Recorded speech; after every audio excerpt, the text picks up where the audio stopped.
Hello children, welcome to us education. आज हम आपको लिखवाएंगे बेटी बचाओ बेटी पढ़ाओ पर निबंध। तो आइए देखते हैं कि ये निबंध कैसे लिखा जाएगा। काफ़ी इम्पोर्टेंट निबंध है, तो आप इसको अच्छे से समझकर याद कर लीजिए। तो बेटी बचाओ बेटी पढ़ाओ का अर्थ है लड़कियों को बचाना और उन्हें पूर्ण रूप से शिक्षित करना। भारतीय समाज में लड़कियों के खिलाफ भेदभाव और लिंग असमानता की ओर ध्यान आकर्षित करने के लिए बेटी बचाओ बेटी पढ़ाओ नाम से प्रधानमंत्री श्री नरेंद्र मोदी जी द्वारा एक सरकारी सामाजिक योजना की शुरुआत की गई। हरियाणा के पानीपत में तारीख 22 जनवरी 2015 दिन बुधवार को प्रधानमंत्री के द्वारा इस योजना की शुरुआत हुई। यह योजना समाज में लड़कियों के महत्व के बारे में लोगों को जागरूक करने के लिए बनाई गई है। महिला भ्रूण हत्या को पूरी तरह से समाप्त करने हेतु तथा लड़कियों के जीवन को बचाने के लिए इस योजना की शुरुआत की गई। यह योजना आम लोगों के बीच जागरूकता बढ़ाने का कार्य करेगी तथा इसमें लड़के की भांति ही लड़की को दर्जा देने के लिए कहा गया है। सभी लड़कियों एवं महिलाओं को पूरी जिम्मेदारी से शिक्षित करने के लिए कहा गया है। तो यहाँ पे क्या बताया गया, जो बेटी बचाओ बेटी पढ़ाओ योजना है वो क्यों शुरू की गई। इसमें कहा गया कि जो लड़कियां हैं उन्हें अधिक से अधिक पढ़ाना चाहिए और उनकी जो भ्रूण हत्या कर दी जाती है वो नहीं करनी चाहिए। तो लड़कियों को बचाना और उन्हें पूर्ण रूप से शिक्षित करना इस योजना का उद्देश्य है।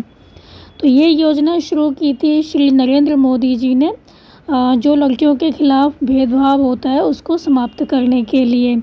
इस योजना की शुरुआत हुई थी हरियाणा के पानीपत में। तारीख जो थी वो थी 22 जनवरी 2015 बुधवार का दिन था। इस योजना में बताया गया कि हमारे समाज में लड़कियों का कितना अधिक महत्व है। तो पैदा होने से पहले ही हम जो बच्चियों को मार देते हैं, तो इसमें बताया गया कि ये गलत है। लड़कियों का जीवन बचाना चाहिए क्योंकि लड़कियां हमारे समाज के लिए बहुत महत्वपूर्ण हैं। तो यह योजना आम लोगों के बीच जागरूकता बढ़ाने का कार्य करेगी तथा इसमें कहा गया कि हमें लड़कियों को भी लड़कों की तरह पालना चाहिए और सभी लड़कियां एवं महिलाएं जो हैं उनको पूरी तरह से शिक्षित किया जाना चाहिए। पूरी जिम्मेदारी से शिक्षित करने के लिए कहा गया है। तो लड़कियों के प्रति लोगों की विचारधारा में सकारात्मक बदलाव लाने के साथ ही ये योजना भारतीय समाज में लड़कियों के महत्व को बताती है। तो इस योजना के अंतर्गत बताया गया है कि हमारे समाज में लड़कियों का कितना महत्व है। हमें लड़कियों के प्रति नकारात्मक नहीं बल्कि सकारात्मक विचार रखने चाहिए। तो बेटी बचाओ बेटी पढ़ाओ अभियान केवल एक योजना या अभियान नहीं है, बल्कि यह लोगों की सोच से जुड़ा सामाजिक विषय है। तो ईश्वर के बाद, जैसा कि आपको पता है कि ईश्वर के बाद केवल महिलाएं हैं जिनको जिनके पास सृजन की क्षमता है। तो ज़रा सोचिए वो समाज कैसा होगा जहां महिलाएं ना हो। A nation without women. तो केवल कल्पना करने की आवश्यकता है, तस्वीर खुद ब खुद साफ हो जाएगी। अगर महिलाएं ना हो तो क्या होगा समाज का। तो ऐसा कोई काम नहीं जो लड़कियां नहीं कर सकती हैं। ऐसा कोई काम नहीं बचा है जहां लड़कियां नहीं पहुंची हैं। तो हर एक काम लड़कियां कर सकती हैं, वो भी देश की प्रगति में, देश की उन्नति में समान रूप से भागीदार हैं। तो आज ऐसा कोई भी काम नहीं है जो लड़कियां नहीं कर सकती। हम हर क्षेत्र में देखते हैं कि जो लड़कियां हैं वो काम कर रही हैं। तो देश की उन्नति में जो महिलाएं हैं, लड़कियां हैं, वो समान रूप से भागीदार हैं।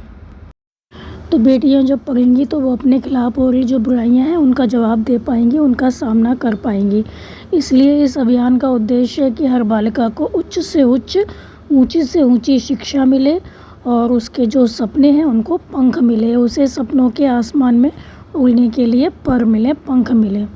तो बिना महिला साक्षरता के बेटी बचाओ योजना जो है उसको सफल नहीं बनाया जा सकता।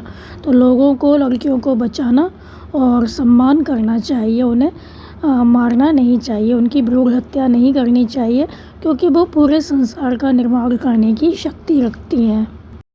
तो अगर जल्दी ही लड़कियों से जुड़े जो मुद्दे हैं उनको सुलझाया नहीं गया, मतलब लड़कियों की भ्रूण हत्या की गई, उन्हें पढ़ाया लिखाया नहीं गया, लड़कियों का जन्म नहीं हुआ, तो क्या होगा आने वाले टाइम में जो ये धरती है, पृथ्वी है, वो बिना स्त्रियों के हो जाएगी, नारियों के हो जाएगी और कोई नया जन्म नहीं होगा, जिसके चलते क्या होगा, देश का विकास रुक जाएगा।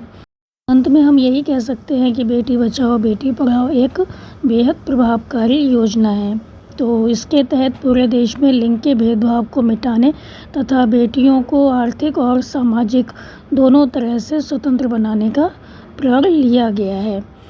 तो ये था आपका निबंध बेटी बचाओ बेटी पढ़ाओ पर। तो उम्मीद है आपको समझ में आया होगा। तो आप इसको अच्छे से समझ कर याद कर लीजिए और हमारे चैनल असह एजुकेशन को लाइक कीजिए, सब्सक्राइब कीजिए और शेयर करना बिल्कुल मत भूला करिए। Thank you.